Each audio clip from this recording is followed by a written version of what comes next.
Well, thank you very much, everybody. Appreciate it. This is mostly an economic conference, and we have Steve Mnuchin with us, Larry Kudlow.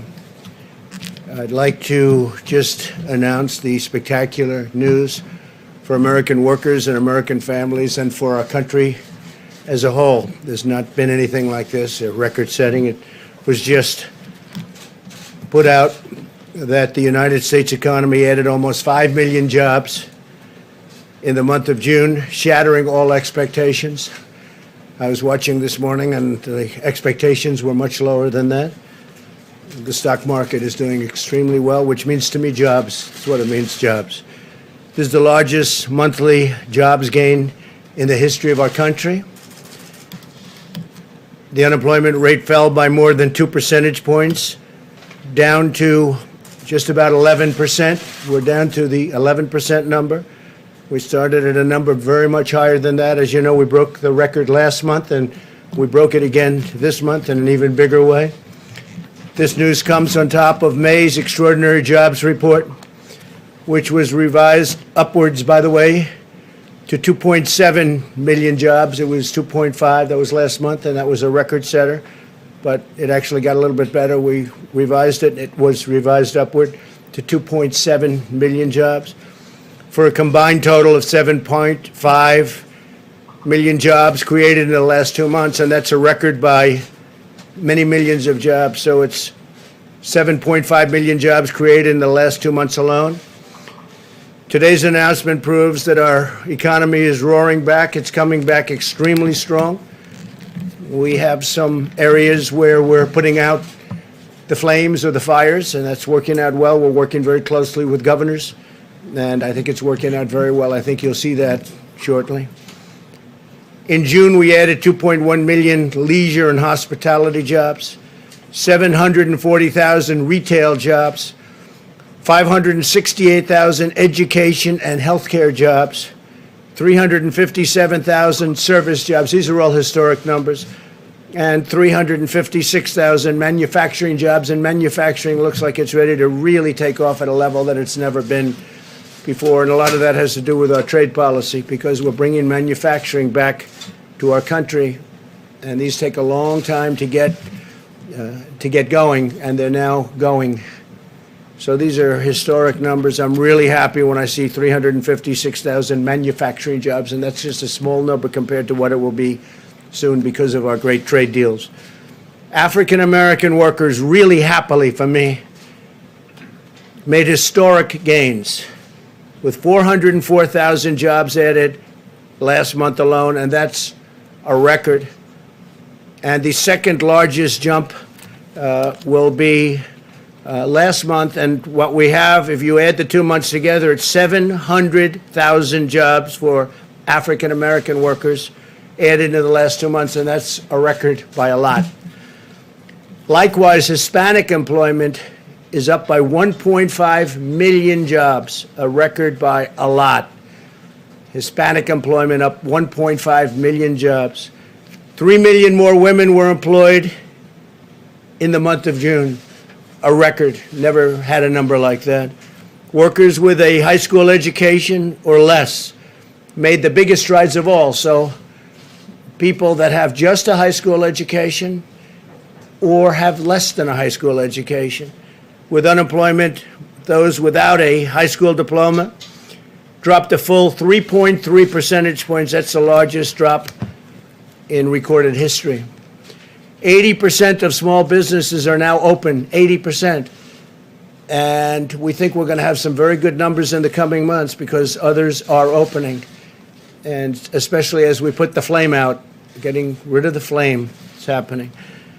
New business applications have doubled since late March. That's a number that is not even thinkable to achieve this early into a pandemic. The latest ISM manufacturing report rose 10 percentage points, with new orders jumping a remarkable 25 percentage points, all a record. Consumer confidence, which is great, that's a great number to me because that means confidence is really good. If you don't have good consumer confidence, it's like life. If you don't have confidence, you're not going to do very well. Consumer confidence has risen 12 points since April, and 6-month job expectations hit an all-time high. So think of that for a second. With all we go through, with all of the trials and tribulations that we read about every night, much of it totally fake news, fortunately. And if the consumer didn't get it, you wouldn't have good consumer confidence. We have consumer confidence has risen 12 points since April, an all-time high. Think of that. Retail sales surged an astonishing 18%. So retail sales went up an astonishing 18% in May. That's the largest increase in the history of our country. That's a tremendous number. 18%. The number of, and what it means to me is jobs, the number of unemployed Americans re-entering the labor force rose by 43%. And fewer workers are dropping out of the labor force than before. And the crisis is being handled. You know, if you look, we were talking this morning, something to think about. China was way early, and they're getting under control just now. And Europe was way early, and they're getting under control. We followed them with this terrible China virus, and we are likewise getting under control. Some areas that were very hard hit are now doing very well. Some were doing very well, and we thought they may be gone, and they flare up, and we're putting out the fires. But other places were long before us, and they're now, it's a life, it's got a life. And we're putting out that life, because that's a bad life that we're talking about. But all of this suggests that workers are confident about finding a new job. The stock market is soaring with the best gains in over 20 years. In the second quarter, the Dow Jones increased 18%. This is in a quarter, 18. These are not numbers that people have heard about. It's the best in 33 years. The S&P 500 increased by almost 20%, the best since 1998 for the quarter. And NASDAQ increased over 30%, the best since 1999. And we had a 50-month, if you look over a long period of time, a phenomenal number. But if you look since the election, we've gone up. The Dow went up close to 45%. The S&P 500 went up 47%. And NASDAQ Composite went up getting close to 100%. So these are numbers that are not numbers that other presidents would have, and they won't have it. The only thing they can kill it's a bad president or a president that wants to raise taxes. You want to raise taxes, this whole thing, your 401ks will drop down to nothing, and your stock market will drop down to nothing. This is not just luck, what's happening. This is a lot of talent.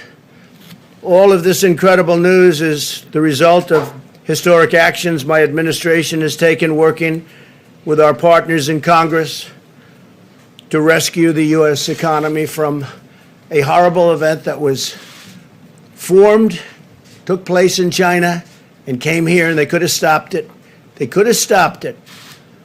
Nobody likes to write that, but they could have stopped it. They know it, and I know it.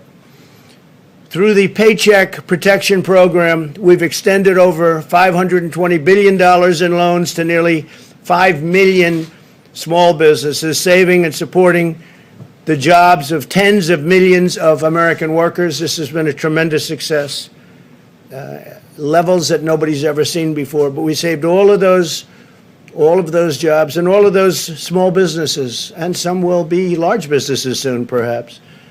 We also rushed urgently needed relief to millions and millions of hardworking taxpayers. They got that directly, and we're working on a phase 4. We're working with Congress. That work has started. Steve Mnuchin can give you a little briefing. Talking about payroll tax cuts. We're talking about more money being infused. And it comes back to us. It comes back. It's all coming back. It's coming back faster, bigger, and better than we ever thought possible. These are the numbers. These are not numbers made up by me. These are numbers. We've implemented an aggressive strategy to vanquish and kill the virus and protect Americans at the highest risk, while allowing those at lower risk to return safely to work. That's what's happening. Our health experts continue to address the temporary hotspots in certain cities and counties, and we're working very hard on that, where the relationship with the governors is very good. We made a call, Mike Pence made a call just yesterday and said, what do you need? Not one governor needed anything. They don't need anything. They have all the medical equipment they can have. Thank you, U.S. government. They have all of the ventilators they have. You know, we're giving many ventilators and selling in some cases and giving when needed, but we're the ventilator king. We're now producing thousands of ventilators a week, and we're helping other countries. And other countries are desperately in need of ventilators, because this is now at 189 countries. That changes all the time, that number. Our last count is 189 countries, and many of them don't have money, and almost all of them don't have a capacity to build a ventilator, which is hard to build, very complex, very expensive, very big in many cases. We've done an incredible job. So we have assembly lines building ventilators, and we're building thousands a week. All of these people are working with governors and local officials to restore best practices, and that's what we've done. That includes face coverings, social distancing, testing, and personal hygiene. Wash your hands. State officials will decide how rapidly to open their economies. That's largely up to them. If we see something that's egregious, we've gotten involved with a couple of them where we thought it was unfair. We'd like to see churches opened quickly, and some of them just don't want to do that. In New York, we got a great ruling from a judge, thank you, Judge, that they can open. If these best practices are implemented, then the hot spots can be calmed quickly, and we understand this horrible disease right now. We didn't understand the disease at all. We did the right thing. We closed it up. We would have lost millions of lives. We've done a historic thing. We would have lost millions of lives. And now we're opening it up, and it's opening up far faster than anybody thought even possible, and more successfully. And as I said, you're going to have a fantastic third quarter. It'll be a third quarter the likes of which nobody has ever seen before, in my opinion. And the good thing is the numbers will be coming out just prior to the election, so people will be able to see those numbers. The fourth quarter, likewise, will be extremely good, and maybe most importantly, from the standpoint of our country itself, next year will be a historic year. Next year is going to be an incredible year for jobs, for companies, for growth. Things are happening like nobody would have thought possible. I do want to comment, Boeing, as you know, is moving along in their process. It's been a very hard process, a very complicated process, but they have made tremendous gains, and they're going for approvals on the aircraft, on the 737 MAX. They're also starting to do some real business, so I just want to congratulate Boeing. They've been through so much. I think it was probably the greatest company in the world. I used to say it was the greatest company in the world, and then it ran through a very tough period of time. But I just want to say that Boeing has made tremendous progress in a short period of time. And other companies I don't even have to talk about, because they're all setting records. Virtually every one of our great companies is setting records. So I want to thank everybody for being here today. These are historic numbers in a time that a lot of people would have wilted. They would have wilted, but we didn't wilt, and our country didn't wilt. And I'm very honored to be your president. Thank you very much. Thank you.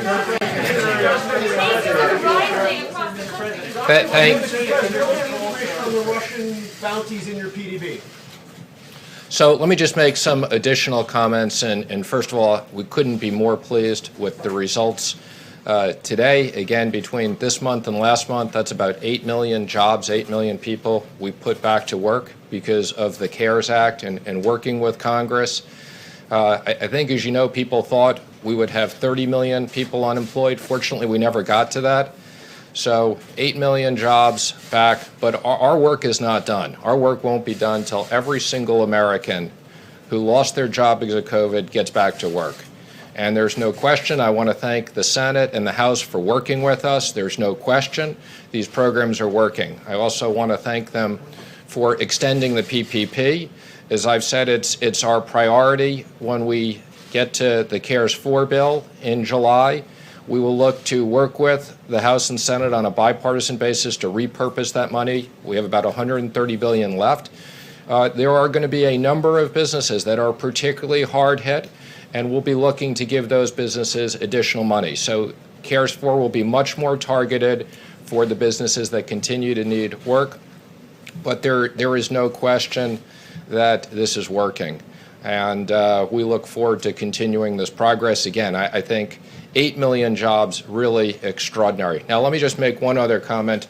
Director Kudlow and I are not wearing masks up here because we've both been tested this morning, okay? And that's the only reason. But even with that, we did social distance, so I'm pleased to see you're all wearing masks. I'm going to let Director Kudlow make a few comments, and then we'll both be happy to take questions.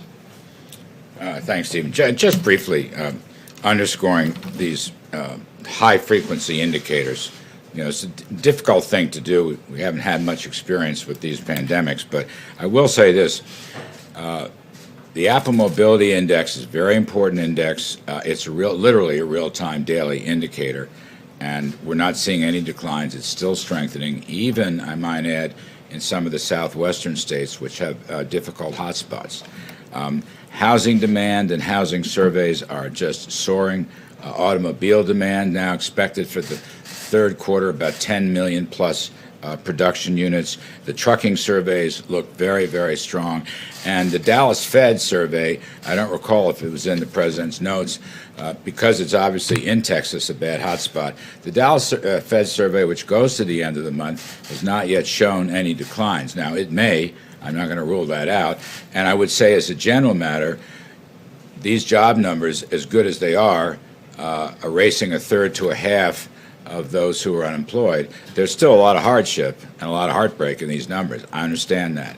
And the economy is on its way back. We have a ways to go. I will, however, continue to reference the Congressional Budget Office, which is looking for a very strong third quarter and second half, and a number of private surveys and private forecasters who see the same story on the V-shaped recovery. And with good policies and leadership, 2021 can be a big bang year, and we will be able to get back to the peak levels of 2019. So I believe we're well positioned. I think we have a lot more work to do. I get that. And as Stephen mentioned, we'll see how the policy discussions go later this month. Thanks. Sure, go ahead. Mr. Secretary, are you concerned to see new unemployment claims rising? We're at 1.4 million layoffs last week, and that number is actually going up, not going down. Are you concerned about that? Well, let me just say again, I want to just say we're going to be concerned till every single person is back to work. Now, when you look at these numbers, I think it's tough enough to predict economic numbers in normal times. In these times, you have to look at all these numbers in the entirety. So what I would say on that is there's a lag on the unemployment claims. I think you also know many of these states we set up front are completely backed up. So no, I would focus on the jobs numbers are the most accurate numbers, the trend of 8 million jobs back. But having said that, I'm concerned until we get everybody back to work. Obviously, this is good news today, no question about it. But it's also obvious that the crisis that is surging through Sunbelt states, record number of cases nationally yesterday, threatens all of these economic gains. Many states are throwing their reopenings into reverse. What additional actions is the administration going to take to stop that? Will the administration, and will the president specifically, call on Americans to wear masks? And why don't we have, rather than you guys celebrating good news that it's already happened, why don't we have the coronavirus task force up here giving briefings on how to get under control what is obviously not under control, as Anthony Fauci said this week? Well, let me just say I am on the coronavirus task force, so I'm happy to answer a few of those questions. I can't comment on the schedule of briefings. I'm not aware of that. The president specifically put in his speech encouraging Americans to wear masks, social distance, and hygiene. because he's the President of the United States and people are not around him close, and the people who are around are tested. I don't think he needs to wear a mask. But the rest of us, absolutely, and the President supports wearing masks. I was at the House this week testifying. I'm sure you saw my picture with Chair Powell on the Wall Street Journal. I never thought we'd have a picture like that. But yes, we are encouraging Americans to wear masks. Now, unlike last time, as I've said, and yes, I realize the numbers of cases, we're monitoring that carefully. We're monitoring the hospital capacity. Let me just say I've been briefed on where we are on vaccines and virals. I'm very encouraged we'll have things by the end of the year. So yes, we're going to be careful. And I wouldn't say reverse. I would say the states appropriately are pausing certain things like bars and gyms, which obviously are the more contagious types of things. And I think the states are acting appropriately. Yes. Thank you, Mr. Secretary. John's question. There is, John. Look, Deborah Birx has been down in Arizona and Texas. So they have put a team in play, and CDC is doing more of that.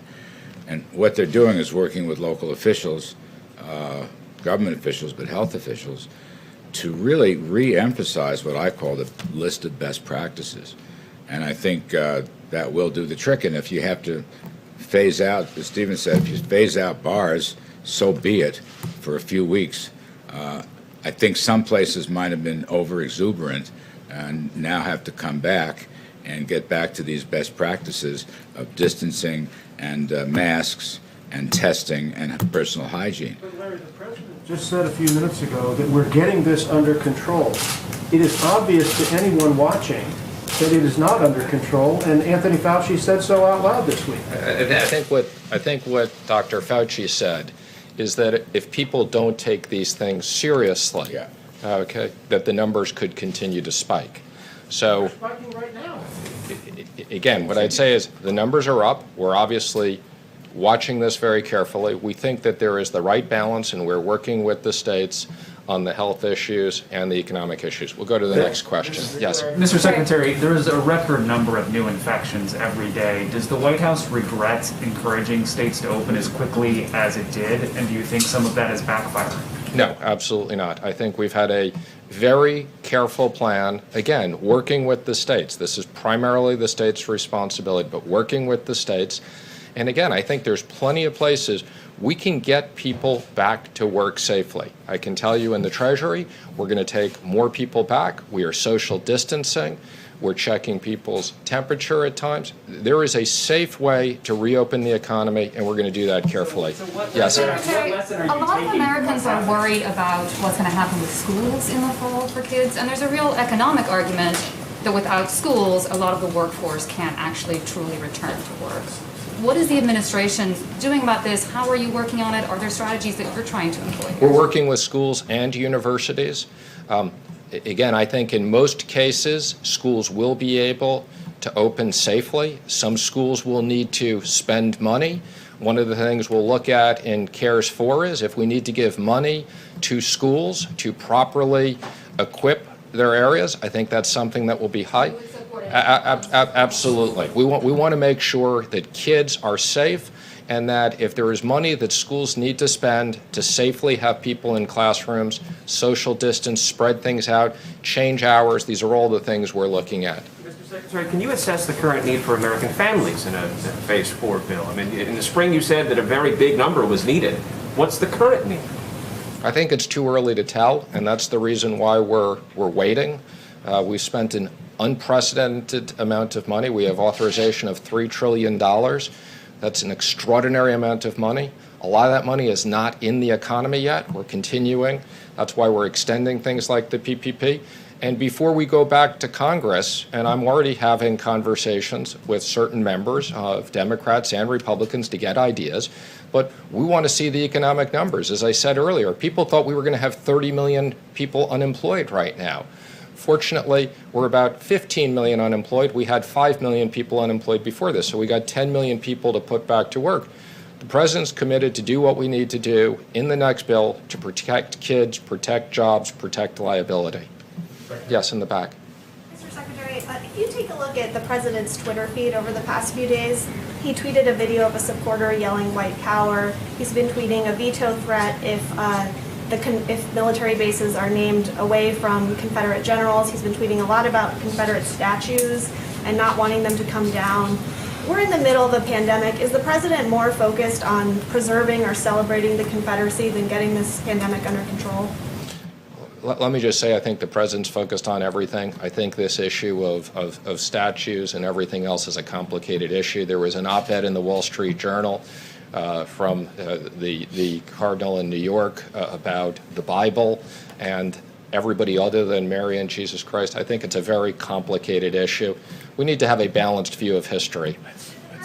This is for the white power video, because he has it. Again, I'm not. We're here to talk about economics. We'll take one more question in the back. Mr. Secretary. In the back, yes. Mr. Secretary, where is the Treasury Department on sending stimulus check to mixed-status families? There's a lawsuit that was allowed to proceed. Are you guys going to be doing that anytime soon?